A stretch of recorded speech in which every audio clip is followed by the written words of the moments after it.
Hey, Michael with XForcePC. We were recently building a computer for someone, and he said essentially, I want the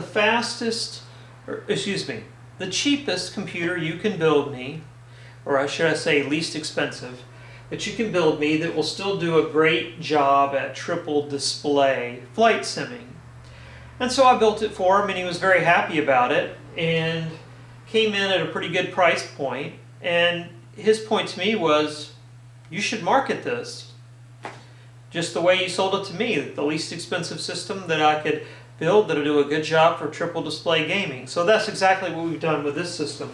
So right here, we're using, the artificial intelligence is flying it, but we're using X-Plane here. And you can program the hat switch to let you look all around as you need to.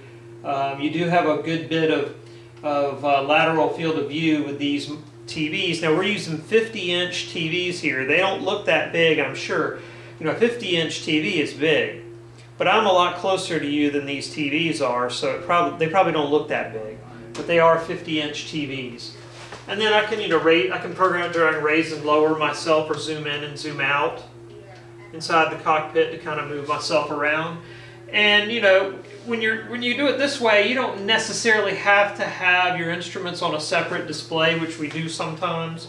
I could come over here and I can click on the GPS. We're in the Baron right now, and I can drag this GPS around on the screen wherever I want, and then I can click on it again. But you can see here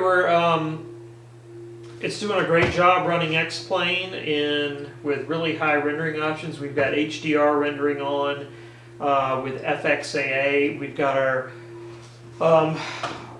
our texture resolution set to extreme, and we're currently consuming about 1.7 gigs of VRAM right now. This card has 3 gigs. So it does a great job of running X-Plane, but sometimes people run other simulators as well. We of course prefer X-Plane, but let's take a look at Microsoft Flight Sim for a moment. And let's see how it runs that. And of course I'll save you the suspense. It does a really good job of running Microsoft Flight Sim as well. I think I'm paying the Steam tax right now because I have the Steam version of Microsoft Flight Sim, so it has to log into Steam.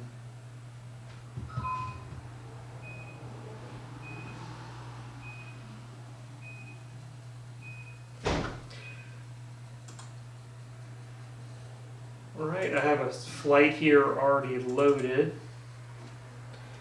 So it's a Cessna 172 flight over the very familiar Friday Harbor scenery. And of course this system will also run Prepared, or Prepare 3D, however you say it, equally as well. I don't have it loaded on here right now, but it will, Prepared is very similar to Microsoft Flight Sim.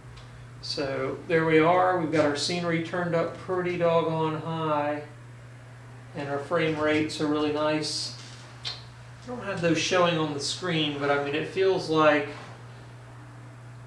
we're getting in the mid-30s, I would say. That's what it feels like. Anything over 30 is typically thought of to be very good.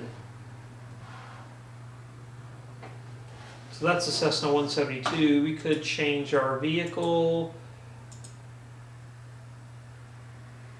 And we can go to the Baron like we were in X-Plane. There we are in the Baron. Of course we can look down, look all around. One thing that Microsoft Flight Sim does is kind of nice, is that you don't have quite as much of a fisheye effect when you go real widescreen like this.